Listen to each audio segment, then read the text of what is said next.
Mengapa Mekah disebut sebagai ibu dari seluruh kota di dunia?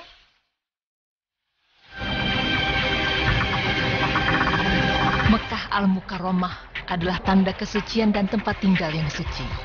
Negeri ini paling dicintai oleh Allah dan Rasul-Nya. Allah telah memilihnya agar menjadi negeri pertama di permukaan bumi untuk dijadikan sebagai tempat ibadah.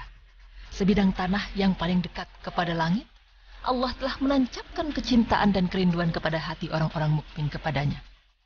Jika boleh diibaratkan, Mekah dibanding semua kota di dunia adalah seperti matahari di antara bintang-bintang, karena ia merupakan ibu dan induk semua kota, bahkan kiblat kaum muslimin di alam jagat ini. Pemirsa, Mekah memiliki beberapa nama sebagai tanda pengagungan terhadapnya. Salah satu namanya adalah Ummul Qura. Lalu apakah itu Ummul Qura dan mengapa dinamakan demikian? Ummul Qura adalah ibu atau induk dari kota-kota. Nama Mekah menurut kesepakatan ulama tafsir dinamakan Ummul Qura karena ia lebih mulia dan lebih istimewa daripada seluruh negeri, dan ia lebih dicintai oleh Allah dan Rasul-Nya Shallallahu Alaihi Wasallam. Allah Ta'ala berfirman yang artinya, "Demikianlah kami wahyukan kepadamu Al-Quran dalam bahasa Arab, supaya kamu memberi peringatan kepada Ummul Qura atau penduduk Mekah dan penduduk negeri-negeri sekelilingnya, serta memberi peringatan pula tentang hari berkumpul atau kiamat yang tidak ada keraguan padanya. Segolongan masuk surga dan segolongan masuk jahanam." Quran Surah Asy-Syura ayat 7. Lalu mengapa Mekah disebut dalam Al-Quran dengan istilah Ummul Qura? Mengapa juga Allah menyebut daerah lain selain Mekah dengan kalimat ma haulaha atau negeri-negeri sekelilingnya? Bila ditilik secara bahasa, kata yang artinya ibu adalah sosok yang menjadi sumber keturunan. Maka bila Mekah disebut sebagai Ummul Qura, artinya Mekah adalah sumber dari semua negeri lain. Ini juga dikuatkan penafsiran Ibnu Abbas bahwa Mekah disebut Ummul Qura karena bumi dihamparkan dari Mekah. Sesungguhnya, tahapan eksperimen tentang hal ini sudah dipublikasikan di tahun 1978. Melalui keterangan Dr. Hussein yang kala itu menjadi kepala bagian ilmu ukur bumi di Universitas Riyadh, Saudi Arabia, hasil studi itu kemudian diterbitkan pula di berbagai majalah sains di barat.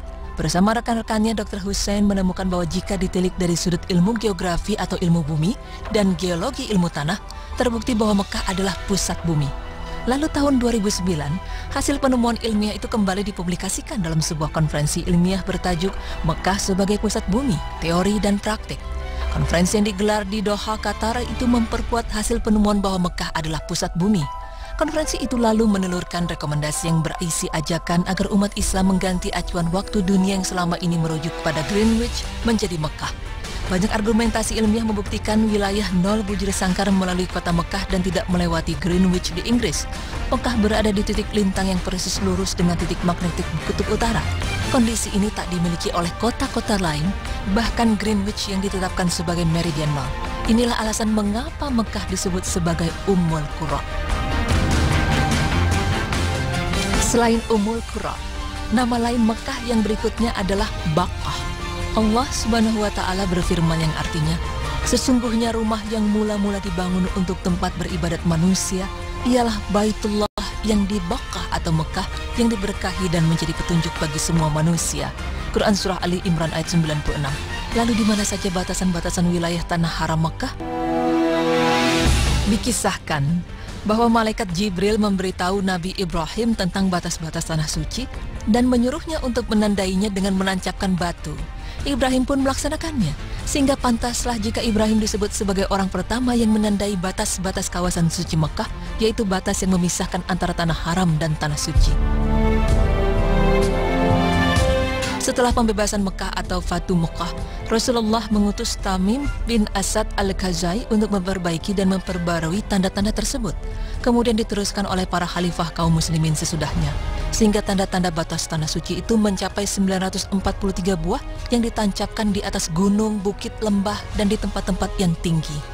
Namun, kebanyakan dari tanda-tanda tersebut telah terpendam, sehingga tiada yang tersisa kecuali yang sempat diperbaiki kembali oleh para penerus sesudahnya. Panjang kawasan Tanah Suci Mekah ialah 127 km dan luasnya kurang lebih 550 km persegi. Dalam kawasan tersebut, Allah telah menjadikannya sebagai tempat kembali, yaitu tempat bertemunya seluruh manusia dan sebagai tempat yang aman. Allah berfirman yang artinya, sesungguhnya orang-orang yang kafir dan menghalangi manusia dari jalan Allah dan Masjidil Haram yang telah kami jadikan untuk semua manusia, baik yang bermukim di situ maupun di padang pasir, dan siapa yang bermaksud di dalamnya melakukan kejahatan secara zalim, niscaya akan kami rasakan kepadanya sebahagian siksa yang pedih. Quran Surah Al-Hajj ayat 25. Batas-batas tanah haram tersebut adalah Masjid Tan'im, daerah Ji'ranah, Al-Hudaybiyah, Nakhlan, Adlat Laban, dan Ahl Al-Haram. Nah pemirsa, demikianlah alasan mengapa Mekah disebut sebagai Ummul Qura atau ibu dari negeri-negeri lainnya. Sebab Allah telah memilihnya menjadi negeri pertama di permukaan bumi untuk dijadikan sebagai tempat ibadah. Allah jugalah yang menjadikan sebidang tanahnya menjadi paling dekat kepada langit. Tiada Tuhan selain Allah yang juga telah menancapkan kecintaan dan kerinduan kepada hati orang-orang mukmin kepadanya.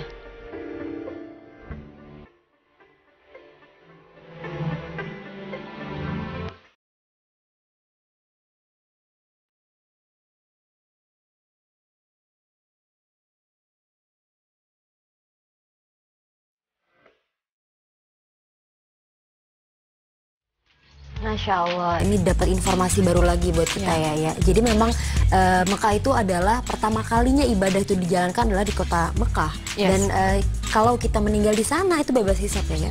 Bener banget, kita semua juga pasti muslim sudah sangat memahami betapa istimewanya kota Mekah. Pertama, Ka'bah ada di sana. Mekah adalah kota yang tidak akan mungkin dimasuki Dajjal. Jadi emang kerasa sekali sih, setiap saya ke Mekah itu rasanya nikmat banget, rasanya nggak mau pulang ke Indonesia, tapi nggak mungkin kan, selalu rindu ya. Memang betul Allah banget. Buat gimana caranya supaya orang mukmin ini selalu rindu, pengen kesana lagi, pengen kesana lagi. Iya, dan tadi dibilang juga bahwa Mekah ini kota yang dekat dengan langit, makanya kalau kita berdoa di Ka'bah, apalagi di Multazam itu makbul karena dekat ke langitnya. Masya Allah. Aduh, semoga kita semua bisa balik ke sana lagi. Amin, amin, semua pemirsa yang belum sempat ke Mekah bisa mengunjungi kota Mekah, Madinah, dan melaksanakan ibadah umroh. Amin ya rabbal alamin. Dan setelah ini kita masih akan kembali ya. Pastinya jangan kemana-mana, tetap di Berita Islami Ramadan.